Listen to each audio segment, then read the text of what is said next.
Right. Face swap apps are everywhere. It's like the digital equivalent of a funhouse mirror.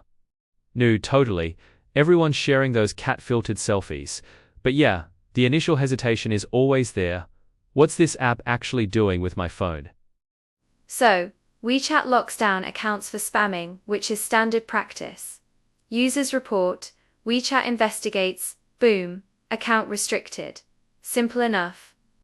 Nan, in theory, yes. But clearly, someone figured out how to cheat the system. The fact that these accounts were being used again by overseas fraudsters after being locked was the real kicker. That's not supposed to happen easily. New, exactly. It raises the big question. How do you bypass multi-factor verification, remotely and at scale? That's where the plot thickens. And the police started digging. They noticed the pattern. These accounts were registered with stolen identities, obviously. But the key hurdle was the facial recognition. You can't just fake a face for a live scan. No. Plus, the geographical distribution was a major clue. These weren't local guys trying to reactivate their own accounts.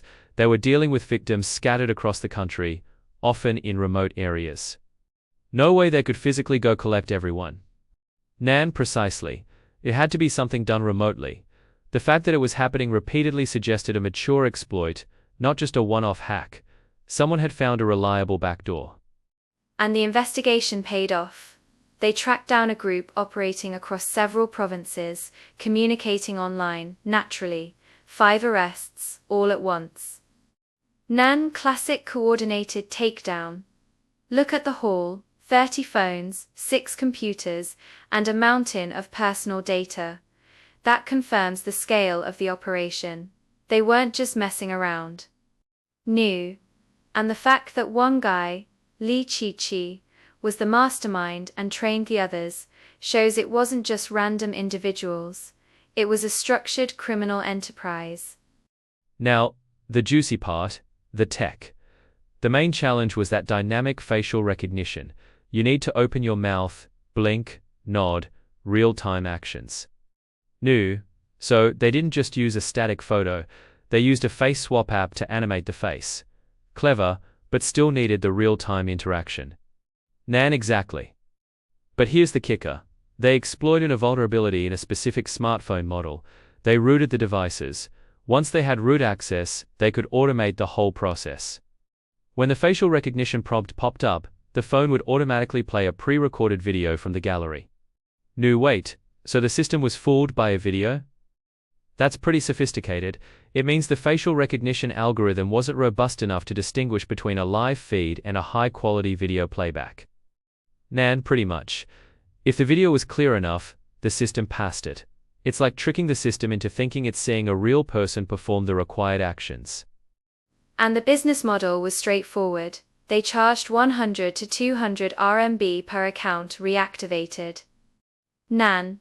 And they did it over 0 times. That's serious volume. We're talking millions in revenue. New millions. And who were they selling these reactivated accounts to? Telecom fraud, online gambling, pornography, the usual suspects.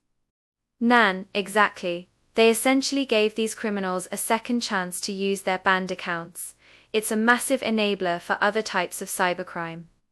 New. It's like providing the tools for someone else to commit arson. You're not the arsonist, but you made the matches available. So, zooming out, this wasn't just one isolated crime. It was part of a whole ecosystem. No, right. Upstream, you had the people stealing the personal information and creating the fake accounts. Midstream, you had the team we just discussed, using the face swap trick and the phone exploit to reactivate them. Downstream, you had the buyers, the actual fraudsters, gamblers, etc., using the reactivated accounts. Nan. A complete black industry chain. Each link profits from the previous one. It's a really concerning picture of how interconnected cybercrime has become. No, definitely. It highlights how vulnerabilities in one area can be exploited to fuel crime in another. It's a domino effect. So, the takeaway for us regular folks? Don't click on weird face swap links. Seriously, don't. Nan. And definitely don't fill out forms asking for your personal info unless you know exactly who you're giving it to. Basic security hygiene applies here too. Strong passwords, updates, antivirus, the usual suspects. New, yeah, it's a reminder that even seemingly harmless trends can have dark sides. Stay vigilant, folks.